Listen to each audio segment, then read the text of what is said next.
Hallelujah, Lord. Today I want to say I need more of you.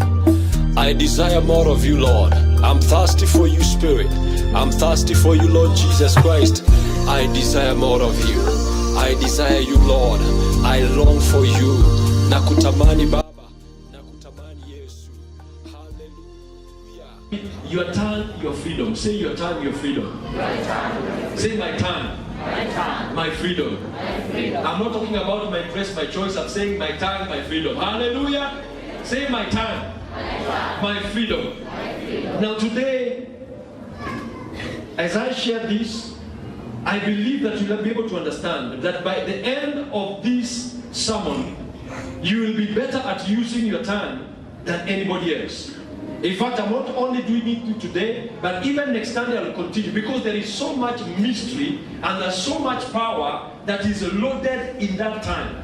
There is one woman who was about to be auctioned everything in the book of Kings. And he went to the prophet Elijah and said, the prophet who was my husband has died. And Elijah asked that woman, what do you have in your house?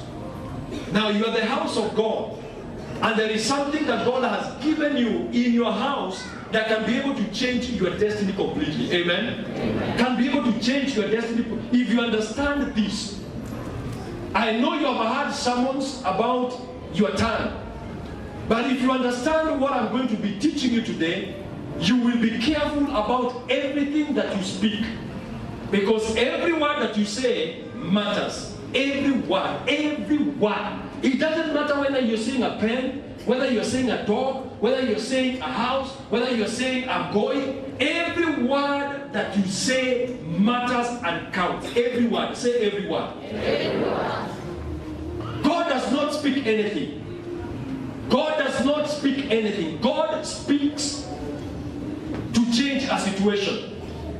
And our speech should only come out of our mouth to be able to change a situation. Now when you see somebody, you can tell them, how are you? You're already changing that person's situation by greeting them. When you tell that person you're blessed, you're already changing that situation by speaking it. Now I want to open a very simple scripture. I know most of you know it. Proverbs chapter 18 verse 21. But I'll be getting deeper. And as I get deeper, I hope that you understand. Just say, Lord, give me understanding. Today. Can we go to Proverbs, chapter 18, verse 21? I know that is a key scripture, but I will be getting deeper and deeper as we go on. Now, I want to say that the Bible says in Proverbs 18:21, and I know so many of you can quote it like you know it, but very few practice what is said over here. Now, the Bible says that death and life are in the power of the tongue. Death and life is in the power of the tongue, which means your power is power. Your tongue is powerful. Say, my tongue is powerful. My tongue is powerful. Now, that tongue that you're speaking, using, is a powerful tool. And the Bible says it carries death and life. And it continues to say the second part, which I'll also be teaching you, that they that love it shall eat the fruit thereof. They that love it. Now, most of us don't understand that we need to love our tongues. Our tongues have gotten us into trouble. Our tongues have gotten us into messes. One, you went, probably you are a gentleman, you proposed to a lady, you never wanted to marry her, but simply because you just said some things, now she's following you up and down, saying you promised to marry her, and now you're calling counselors. I've gotten such calls. I'll marry you. And I was not serious. And now she's on my case. Now, that person is running away from all because you don't understand that when you release words, they have meaning. Whether people hear them, whether you're the only one speaking in your privacy, they have serious meanings. Every word you release out of this life is creating death or creating life. Every word you speak is creating death or creating life. Now, when people see the word death, people always have a negative connotation of death. But death is such a powerful tool in the hands of a believer. Death is such a powerful weapon in the hand of a believer. When you understand the power of death, That is why the Bible says in the book of Revelation that Jesus has the key to death and hate. He's the one in charge. When he took it away from the devil, he took charge. The devil knew if he could be able to get death. When he lied to Adam and Eve, he was trying to introduce death into their life because he knew death is such a powerful weapon in the hand of God and in the hand of the believer. And many people think that death was brought by Satan. Death was not brought by Satan. Death was actually brought by God. It was created by God. If you look at the book of Genesis, chapter 2, I think verse... Let us look at Genesis chapter 2. Hallelujah. Amen. I know this is a new thing, but you will understand. Amen. Genesis chapter 2, verse 15, 16, 17. And the Lord took man and put him in the garden of Eden to tend and keep it. And the Lord commanded the man, saying, of every tree of the garden you may freely eat, but of the tree of knowledge of good and evil you shall not eat. For the day that you eat of it, you shall surely die. That is the first moment when the word death was mentioned by God. So God introduced death to Adam. He said, there are things I've created you to do. There are things I expect you to obey. But the moment you disobey, then you will surely die. Death was there. It has no ability to kill Adam unless Adam steps into its territory. God knew when he created Adam that he created a man who will be able to follow his commandments. But just like you can create a robot, we have places like Japan where they've created robots. Now, when a person creates a robot, he may instruct it and he may use he may create it in such a way that it's supposed to operate along a certain line. Just like you make a train. As long as that train is moving along the line that it was meant to move, there is no calamity. But the moment it moves out of the railway, then it can crash, it can even break down, though it was created to move in a certain way. So God told Adam, there is something called death. It is not meant for you. It is me who have created it. But the moment you step out of the boundaries of my commandment, then death will affect you. So when Adam sinned, death came upon him. It was not God who cast Adam. It was Adam who went to where death was. And that is the same way when many of us as believers, we step into death. We are not God. We keep on blaming God, saying, God, oh, why has God killed? Why has God never kills. He doesn't. He has death. But when you disobey, because he created it, then we can be able to say that God killed. But it's actually the death that kills you. But now, when you come to a believer, God has given your tongue the ability to create death and to create life. Now, when you look at your life and you see situations that are not comfortable in your life, you can open up your mouth and begin to declare death against such situations. Many of us are poor. Poverty should not be happening in your life. God has already given you the weapon to kill poverty. Sickness should not be affecting you. God has already given you the weapon to destroy sickness. Hallelujah. Stagnation should not be in your life. God has already given you the weapon to destroy that stagnation. But how many times do we enforce stagnation? The Bible says death and life is in the power of our tongue. So every time you say something, for example, I am sick, what are you doing? You are enforcing that sickness. Because by saying you are sick, it does not benefit you. It does not add value. And most people say they are sick because they want attention from people. They want care from people.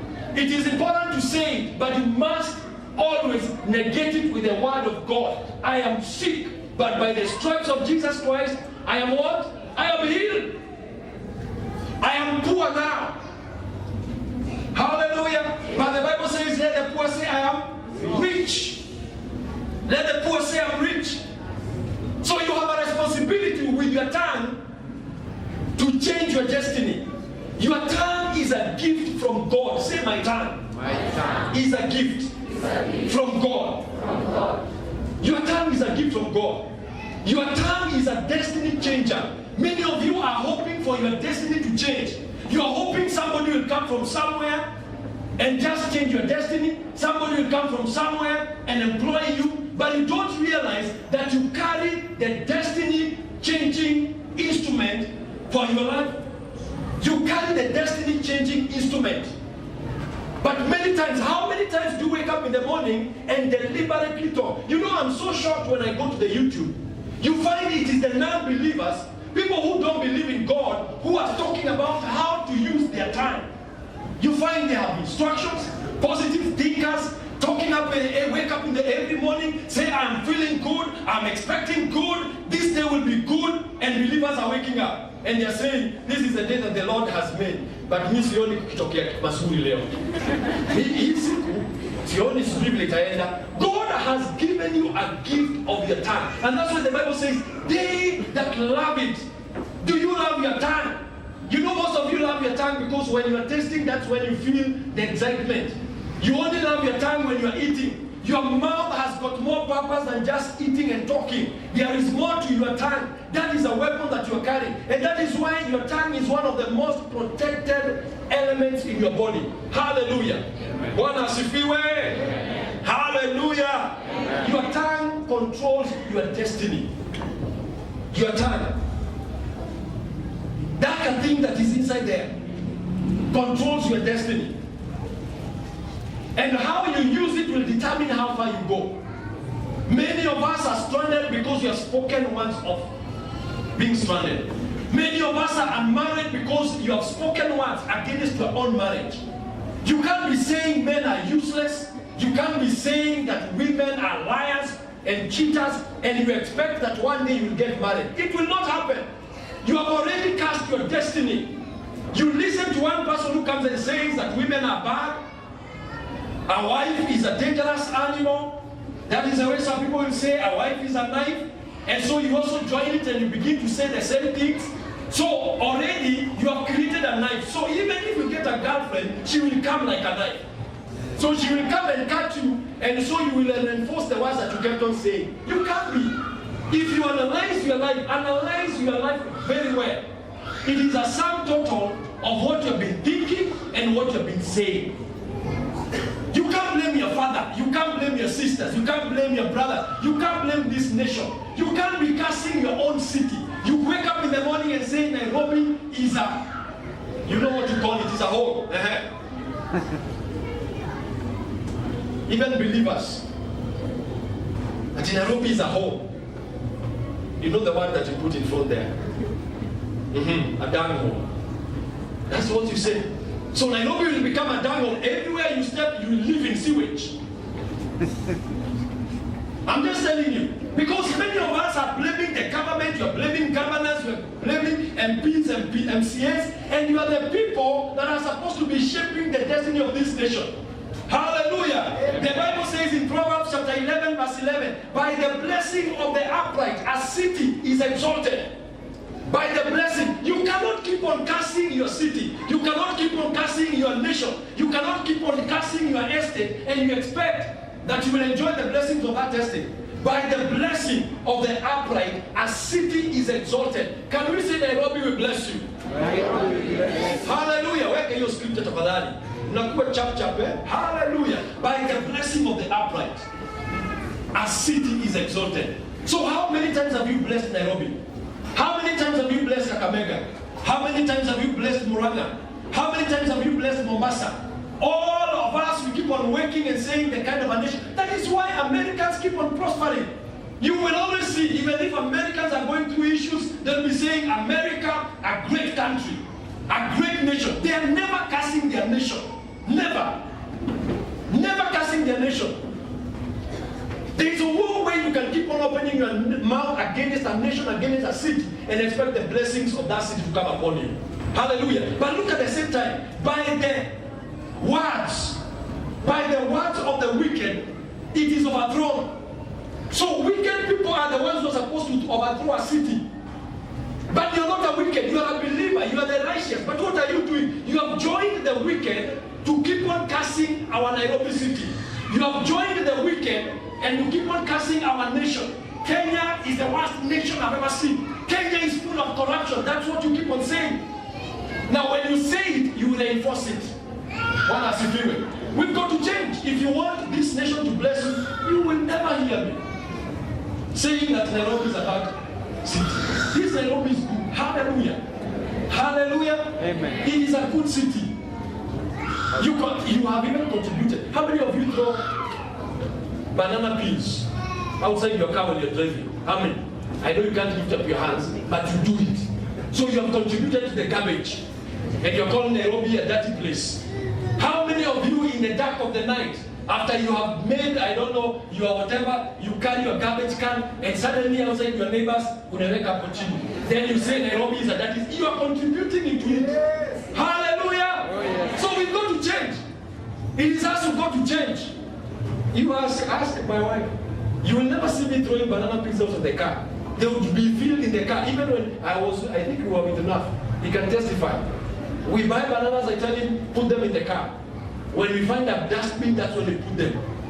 So you're contributing to the dirtiness of this city and you're blaming Mike Sonko. If everybody was to wake up in the morning and sweep their place, if you have a shop, I talk to Joel. Joel is here. It's a small shop. He runs. I tell him, make sure you sweep. Don't sweep it. If you can sweep all the way to the center of the road, sweep it. Let people know that this place that you operate, it is clean. Stop joining others in making the city dirty. Hallelujah. Amen. But you have, number one, before you stop doing that, but you have to use your mouth right. Hallelujah. Amen. Words never die.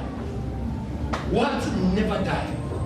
Hallelujah. Amen. Words never die. There are words that were spoken a long time ago, and we'll be dealing with those words that was spoken a long time ago. We will destroy those words. But I'm also telling you, you cannot be speaking words carelessly, because words never die. In the book of Joshua, chapter 6, verse 26, I want us to open that scripture. Charles Obule. Amen. Joshua, chapter 6. Thank you so much. Verse 26. Joshua chapter 6, verse 26. Words never die. Words never die. There are words you have spoken. They may not happen today, but they will be waiting. There's a day that they are waiting to manifest. Now, Joshua chapter 6, verse 26. The Bible says after Joshua they had destroyed Jericho, Joshua made a proclamation. Then Joshua charged them at that time, saying, "Cursed be the man before the Lord who raises up and builds this city, Jericho. He shall lay its foundation with his firstborn, and with his youngest he shall set up its gates." I read once again. Joshua charged them at that time. He spoke to the children of Israel, saying, "Cursed be the man before the Lord who rises up and builds this city Jericho. And he shall lay its foundation with his firstborn, and with his youngest he shall set up its gates." Hallelujah. So Joshua spoke to the hearing of the entire Israel.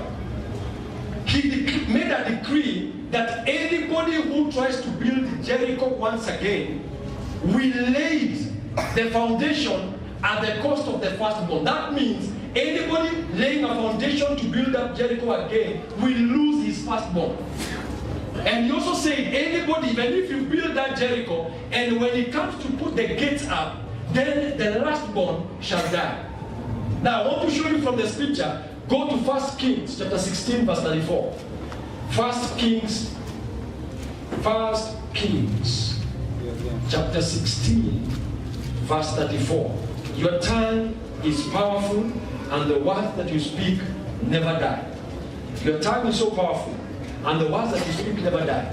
500 years later, 500 years later, a man called Hiel wakes up one morning and decides to rebuild Jericho. 500 years later, meaning generations had passed. It's like today a word is spoken, and in 2518, we are in 2018. In the year 2518, somebody begins to do what you spoke.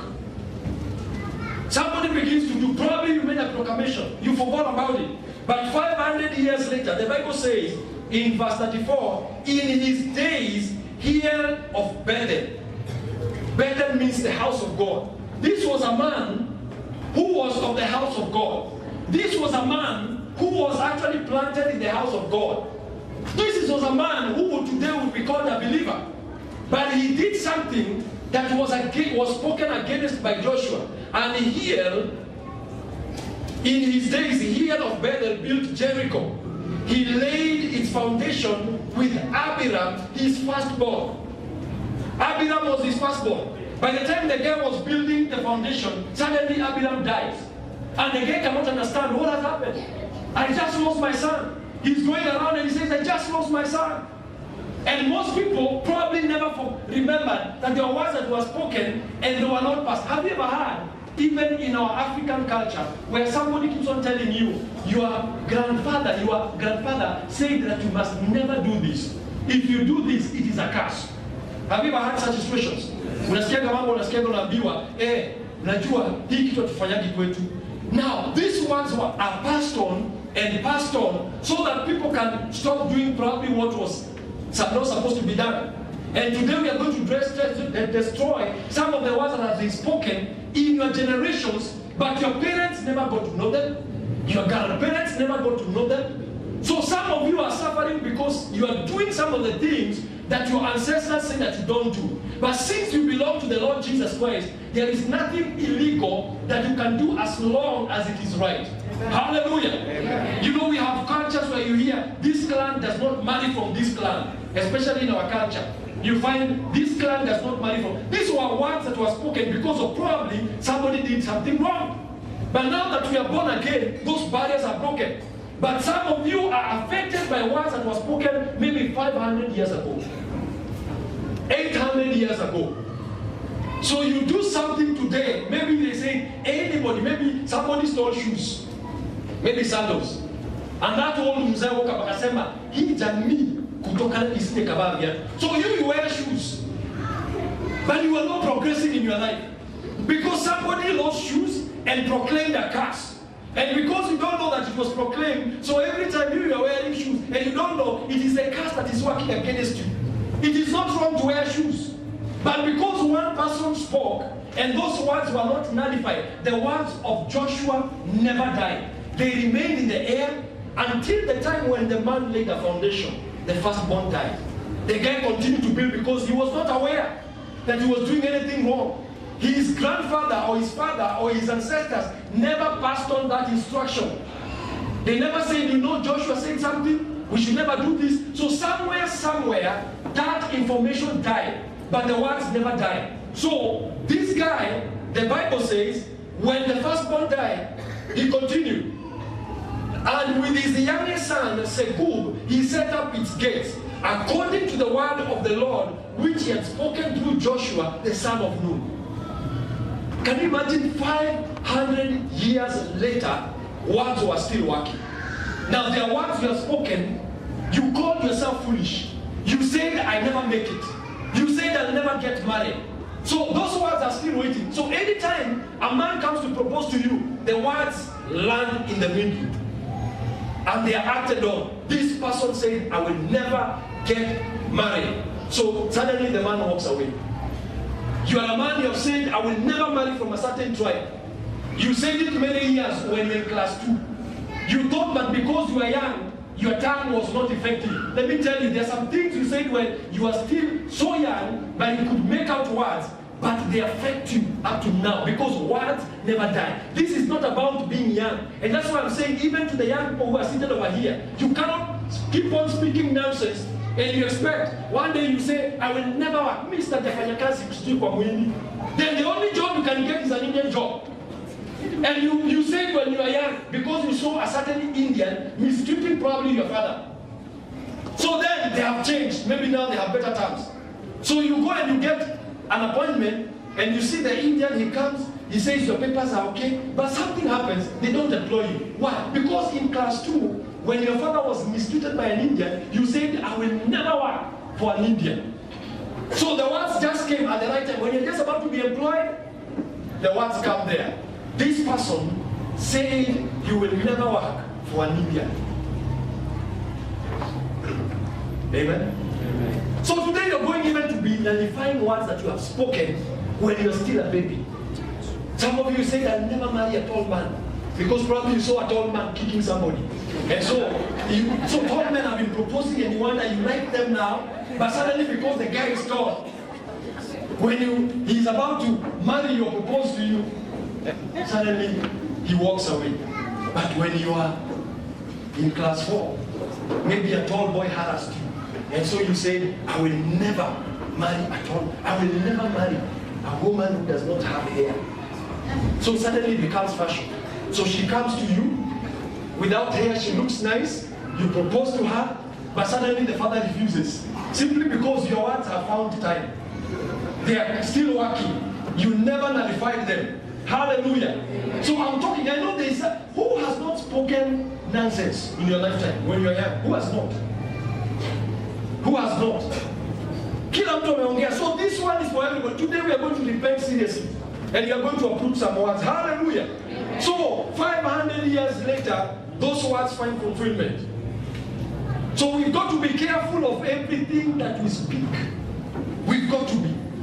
We cannot be careless with our words. It is so sad when I hear people saying, unapata joke imepigwa kwa WhatsApp. Unapata mtu anasema niokotwe Kawangware.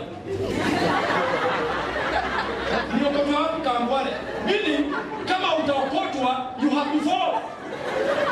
You have to fall. You know, so many people don't understand the language of the devil. And the church is the first one to embrace such nonsense. Unapata jamaa ameweka zile masmile alafu niokotwe sijui Soweto. So suddenly you find you have moved to another place. Unapata umemove Kawangware. Unashika Kawangware. Na si kubaya. Unajua sema uokotwe. Hallelujah. And this has killed me. You know, we are so used to the language of the devil, the language of the world. Joke inatokea, this has killed me. So suddenly, you arrive and you're fighting with the dead. You are dreaming every night, dying. Somebody is coming to kill you in a dream. Because every time a joke is cracked, oh, that has killed me, that has slayed me. What else if you will? You've got to repent of such things. You can't be saying that. You know, I was looking at the word hustler. How many of you have ever called themselves hustlers here? Do you know hustler means a prostitute? The word hustler, go look at the definition of a hustler. One of the meaning of the word hustler is a prostitute. Somebody who sells themselves for money. That is the word we have been using. Doesn't mean hustler, Joe. We are calling it hustle. So every time you want to get married and you are saying your boyfriend, but then you hustle. So in the spirit realm, it is interpreted that this woman is a prostitute. So the man walks away. You don't know why he walks away. He doesn't understand the word, but because in the spirit there is true interpretation. Every sound, the Bible says in the book of Corinthians, I will find it next time. It says that everything makes a sound. And when you make a sound that is not distinct, it is misinterpreted. This thing has got a sound. If it starts, the speaker starts making sounds like a car, then it will become misinterpreted. You have to make distinct sounds. The word of God says, if you make a trumpet to call people for war, and that call is not distinct, how shall people go for war? So every time you make a sound that is not clear, it's not distinct, there is an interpretation in the spirit realm, and the devil takes advantage of that. You can't call yourself a hustler. Say, I repent for calling myself a hustler. Hallelujah. Yeah. I even repent. I think when we were talking about in Kabembe, said, you know, my wife was hustling. I nullify those words in Jesus' name. My wife is not a hustler. In Jesus' name. Now I'm telling you, yesterday I'm reading the Bible and suddenly I feel the Spirit saying, take up the word hustler. I was shocked to find that it means prostitute. Number two, it means somebody who uses devious means to con people of money. Someone who uses devious means, dishonesty, to con people of money. So in church, you should never use use the word hustler. Bwana asifiwe. That is why some of you go everywhere, you're smelling, you're doing it in the spirit, you're smelling like a prostitute. You're smelling like a conman. People are afraid of you. So from today, that language has to change. And you've got to look for meanings. You know, I see girls everywhere taking photos. I'm a slave queen. Look at the meaning of the word slave. You find the definition for the word. They say a woman is who is up to trend. A woman who is trendy. A woman who is up to fashion. But that is not the meaning. The meaning to slay is to kill violently. So every time you're telling people I'm a slave queen, I'm a slave queen, on Facebook, you're killing men who are supposed to marry you. Hallelujah. They will never marry you because you killed them in the first place. In the physical, they are there. Now, I've never seen any slave queen marry. Because people just know these people are just killers. Look at the word slay. To slay is to kill. In fact, the Bible says in the book of Proverbs, I think, chapter 1, that the foolishness of the foolish shall slay them. Or the complacency of fools shall slay them. So it is not a positive word. God has if you will. Hallelujah. Amen. Are you learning something? Yes. You've got to be careful with the words that you speak. You've got to be careful. You've got to be careful what you declare concerning you. Even if you're feeling like a loser, don't ever open your mouth to say I'm a loser. Don't. Because there are times you feel discouraged. There are times you feel like you never make it to anything. There are times you feel foolish. There are times you feel like you will never amount to anything. Never open your mouth and declare that before anybody. That's why I say, don't even allow anybody, whether it's a boss or a teacher or anything, to call you names. Even if they call you names, nullify them. Say, I am not that. In Jesus' name. If your child comes home from school and, you know, we used to go to our children's school and we'll talk to the teachers. We tell them, never call our children foolish. Never. And the teacher could not understand because we can't allow anybody to shape the destiny of our children in the wrong way. Hallelujah. And we taught our children to nullify. They would go to school and say, I am not foolish. So you need to teach your children. Hallelujah. You need to teach them. Because every day there are words that are being thrown to your children through the movies, the cartoons they are watching. You've got to watch cartoons with your kids and analyze them carefully. Because those cartoons have been loaded with a lot of mess, a lot of words that are destroying our kids. Because our kids are calling each other anything. How do you call yourself Batman? What do you mean Batman? So you're just a bat. You'll be walking in the darkness and just flowing in the darkness because you think you're Batman. You're calling yourself Sujui Hal, Spider-Man. So you move in every direction. You are always confused. You can't allow your kids to call themselves such names. I mean, Spider-Man, Joe. You're not Spider-Man. You are the son of the living God. Don't even invite them. Watch out for the mashati zinarudia zimejaa Spider-Man. I wish you were even buying them for Superman. Unamnunulia mtoi Hulk na cartoon green. You know Hulk was a green guy. He used to be green. Don't be careful. You know my son one day came from school and he's calling himself a certain actor in Hollywood. And my general no actor. Somebody Cruise. Ask him, who is this Cruise we're talking about? When I looked at the analysis of Tom Cruise, he was saying Yeshua Modaka Cruise. And I said, I looked at Tom Cruise and I was like, who is this guy? Number one, the guy does not even believe in God. Number two, he even worships some things in some Jewish stuff called Kabbalah. I told him, you can never call yourself Cruise again. You know Cruise in a don't allow. Even nicknames. Some of your kids are being called somewhere. Analyze them and nullify them. God has if you will. Because even kids, the devil is using children to destroy the destinies of other children. The devil uses. That is why if you're a teacher here, you must make sure that you deal with issues when kids call each other names, deal with such an issue very seriously. Send you a chapter, but teach them on how. Even when we are in school in Brusu, Simba can tell you, I would always tell them nobody should nickname anybody. If you are nicknamed and you don't like that name, please come to me as a principal. I will tell that person never to call you. You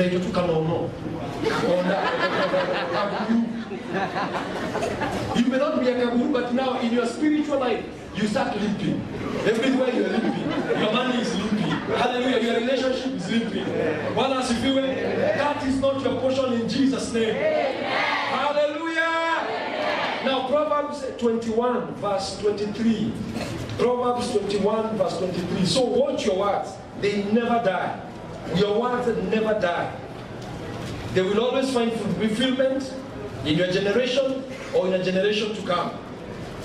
Now when Noah drank and his son saw his nakedness, Noah never cast Ham, but he cast the seed of Ham. Those words were not heard by his children, but when their children were born, it affected them. They never knew that the grandfather had cast them, but those words affected them. Hallelujah. The Bible says, whoso keepeth his mouth and his tongue keepeth his soul from trouble. Whoso keepeth his mouth and his tongue keepeth his soul from trouble. Many of us are troubled because we did not guard our mouth. You spoke anything. So your soul is harassed. Your soul is your mind, your spirit, your emotions.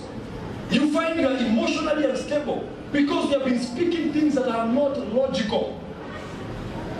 If you don't have anything to say, don't say it. Hallelujah. If your words are not going to add value to anybody, don't say it. The Bible says even a fool, when he keeps quiet, is considered wise. Sometimes you can't talk a group to wacha kuongea, tunaenda kuna tunaongeaga tu. Ndio ongee, wasikike tu wako hapo. Hata mimi nilikuwa. Kwa group tu jamaa unaweka tu jina tu hapo. Watu wakiongea unakuja unaingiza tu unaingiza tu kikasi wa adabu. Man, unajua what the word you said before that. Unasikia tu ongea anafanya man every time what tu kusikika kwa area. And you don't know every time you are using those S words, you are heaping more of it. You start thinking.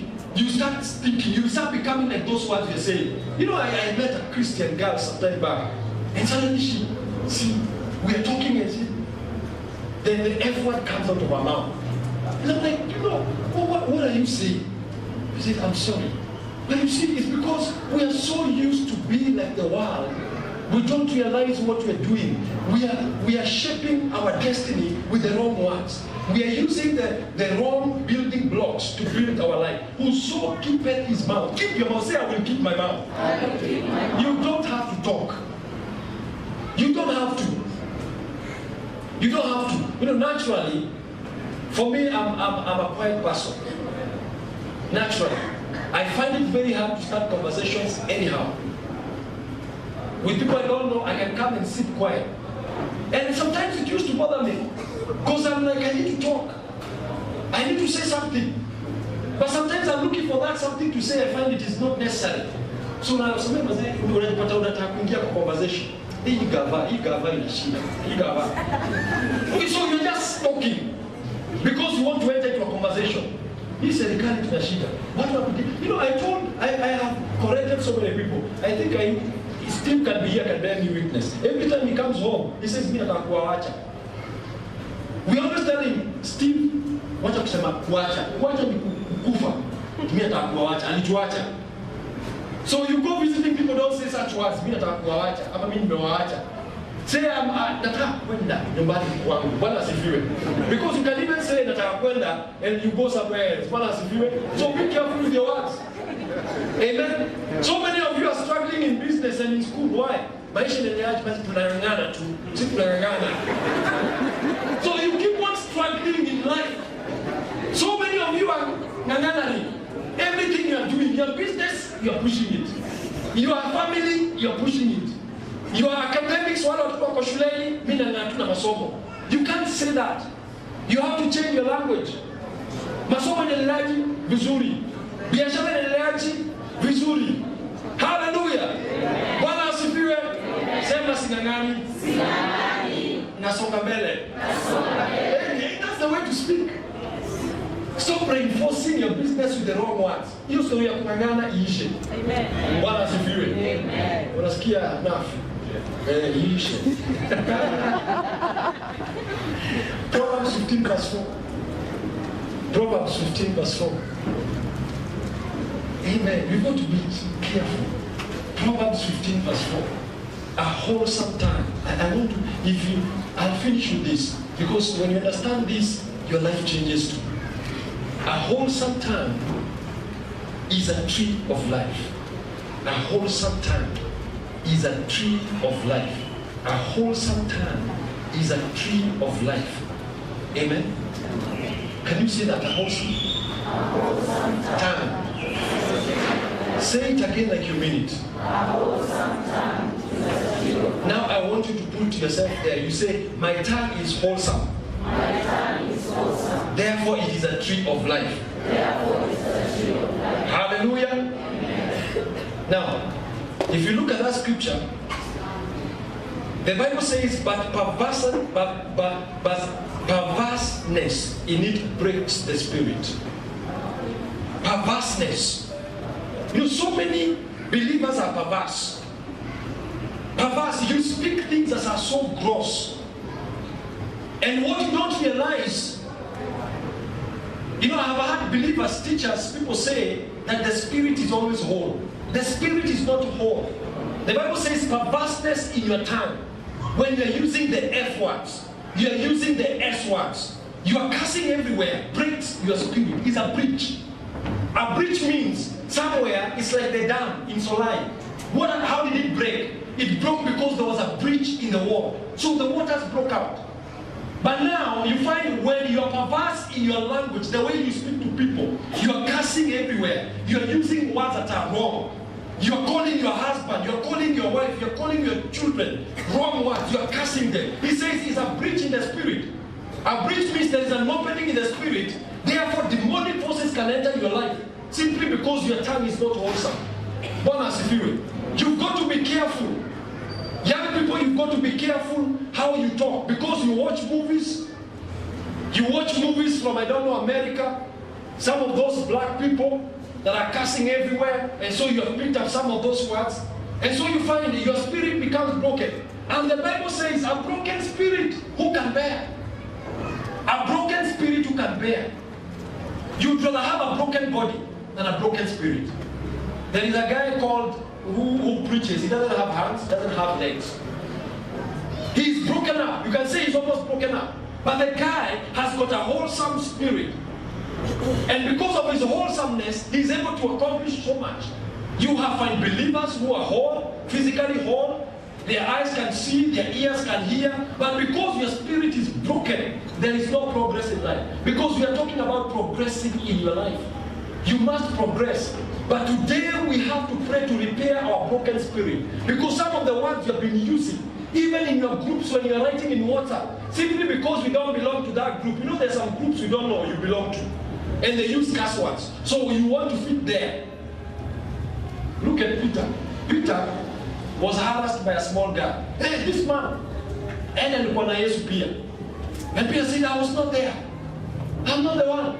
So the guy insisted, this man was there. The guy began to curse. Now I'm imagining that Peter is cursing. You know, cursing, you know, he's trying to fit in, like you're in America now, and suddenly they discover you don't belong. You know, in America they operate in gangs. So, and in certain gangs they have a certain language. There's a way they curse. So Peter suddenly began to use that language because he wanted to fit in. But he was really messed up. Because when he realized, oh God, I've just done this, he began to weep. Some of you need to begin weeping in the spirit. You even need to cry because what you have done to yourself. You have broken your spirit. And when your spirit is broken, you cannot progress. But from today, something is changing in your life. Amen. The Bible says a wholesome tongue is a tree of life. Let us go to Genesis chapter 2. Genesis chapter 2. You see how powerful when you begin to use your tongue right. Mark those words. A wholesome tongue is a tree of life. The Bible says in Genesis chapter 2, verse 8, and the Lord God planted a garden eastward in Eden, and there he put the man whom he had formed. Out of the ground the Lord made every tree grow that is pleasant to the sight and good for food. The tree of life was also in the midst of the garden, and the tree of the knowledge of good and evil was also there. Now in the Garden of Eden, which we were speaking about last week, there was the tree of life that was planted by God. Now when man sinned, The first thing that God said in Genesis chapter 3, I think verse 15, let us just look there very quickly. Genesis chapter 3, verse 22. When man sinned, something happened. Something happened when man sinned. The Bible says, verse 22, Genesis chapter 3, verse 22, and the Lord God said, behold, the man has become like one of us, to know good and evil. He has become like Satan, not God. God is not evil. He said he has become like one of us. You know, hapo kuna mtu anajuaga mabaya na ni shetani. To know good and evil. And now, lest he put out his hand and take also of the tree of life and eat and live forever. Therefore the Lord God sent him out of the Garden of Eden to till the ground from which he came from. Now look at what happened. God, when he realized that man had messed up, he had taken the wrong tree. He had eaten from the tree of good and evil. He was like, now this guy will become so dangerous because now he has become like Satan. The only thing that we can do is to drive him out of the garden. Ama, he may reach out and take of the tree of life, which was meant to be a blessing to Adam and Eve, because God never told Adam, don't eat from the tree of life. He only told him, don't eat from the tree of good and evil. But the tree of life was there. So anytime Adam wanted to live longer, he reaches on the tree of life and eats from it and would live. But now the same Bible says that a wholesome time is a tree of life. The same tree that was in the Garden of Eden is in your mouth now. Say, I have the tree of life. I have the tree of life. Say, I have the tree of life. I have the tree of life. So with your tongue, you can reach out on the blessings of God and eat and live forever. Bwana asifiwe. Amen. When you begin to use your tongue right, you can live forever. You can live blessings. You can live a higher life. Are we together? Because that is why it is planted. The Bible says in Revelation chapter 2 verse 2, just open there. Revelation chapter 2 verse 2. Hallelujah, 2 verse 7. Revelation chapter 2 verse 7. To him who overcomes, I will give the right to eat from the tree of life, which is in the paradise of God. To him who overcomes. Now God is talking about our later life. That if you overcome here, you live right, you stay in Christ forever, then He will give you permission to eat from the tree of life. But now, God has given us an opportunity to taste of the tree of life while you are still living. And it is located in your mouth. Bwana asifiwe. A wholesome tongue is a tree of life. Revelation chapter 22 verse 2. I finish with that. Revelation chapter 22 verse 2. Mark that one, that your tongue, a wholesome tongue, is a tree of life. A tongue that is not wholesome is a tree of good and evil. Now the Bible says in verse 2, in the middle of it is streets. In fact, let us start from the verse 1. And he showed me a pure river of water, of life, clear as crystal, proceeding from the throne of God and of the Lamb. In the middle of it is street, and on either side of the river, there was the tree of life. Now it is amazing because the Bible says in the middle of the street, and both sides of the river, there was the tree of life. Now it is a mystery of how come it is not the trees of life. Because it's talking about the tree in the middle of the river, a tree on the side of the river, a tree on the other side. But the Bible says there was the tree of life. And what was the tree? The Bible says in the middle of the street and on the other side of the river, there was the tree of life, which bore 12 fruits, each tree yielding its fruit every month. The leaves of the tree were for the healing of the nations. And there shall be no more curse, verse 3, but the throne of God and of the Lamb shall be in it, and his servant shall serve him. Now look, God says, he has given you the same ability, the same tree of life that is in heaven, that is able to produce every month a fruit. So by the time you are saying, you are declaring from your mouth, the tree of life is speaking. You are nullifying the fruits that would have come. So your tongue is supposed to be used for harvest. That is why the Bible says in Proverbs chapter 13, verse 2, the Bible says that a man shall be satisfied with good from the fruit of his mouth. Your tree of life has got fruits. You are waiting for fruits outside there. but the fruits are in your mouth. What you want to see in this life, generated by speaking right. Hallelujah. Every month there is a blessing. But the tree of life that is in your mouth is the one that is going to determine whether you're going to enjoy a blessing every single month. The Bible says in that tree there are 12 manner of fruits. So in your tongue, there is enough to feed you from January to December. Say, my tongue is a tree of life. And through it, I'm able to feed myself, to feed others. The whole year. So you should not lack. You cannot lack. You cannot be carrying the most powerful agent of God, the tree of life in your mouth, and you're sick.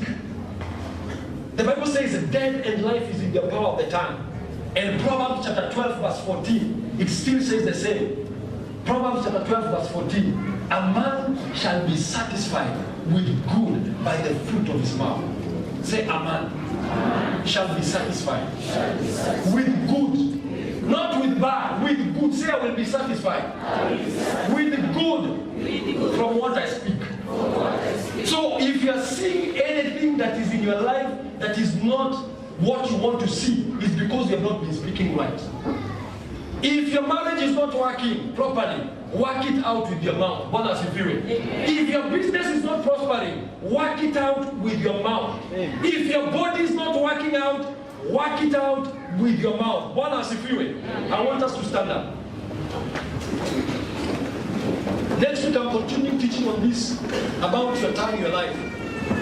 Now God, as you know, it is very sad when it comes to prayer, the same time that He's supposed to deliver you is the same time that you don't open your mouth. The Bible says in Psalms 81 verse 10, open your mouth wide and I will fill it. Open your mouth wide. Believers who are not talkers, believers who are not loud, believers will not open their mouths wide, never go far. That is why when I get an opportunity, I can declare I cannot be sick. Then God establishes that word. I cannot be poor. God establishes that word. I will not fail. So you sit down there, you don't open your mouth, you are not using the tree of life. It will not benefit you. Hallelujah. Amen. Today I want us to pray 3 prayers. One prayer. Number one, I want you to repent of every word that you have spoken that was not logical. In other words, that I'm calling it nonsense. You've never nullified them. Today I want you to go before God and tell God, Father, I repent for every single word that I've spoken from the time I was young to now that was not logical. It never made sense. You know the words that you spoke. Some of you spoke curse words. Some of you called yourself fools. Some of you said I cannot make it. Some of you said I will be fired. Some of you said I cannot drive. That is why you can't drive up to today. That's why you can't drive. Some of you can't drive because you said I can't drive. So some of you said you are afraid. Can we open our mouth? Now that tongue should give you life today, including young children. If you have ever said that words that were not right, so you come back home and lima ngumi anaendelea kuwa mbaya. Unasema baba yangu ni mlevi. So akikuja home he's drunk more than he was drunk yesterday. So we need to repent of those words right now. Can we begin to talk to God? Don't even put you will dress the clothes you want to dress in. It will not be chosen for you. Because the tree of life is in your mouth. May God bless you. In Jesus' name. Let us give Jesus a nice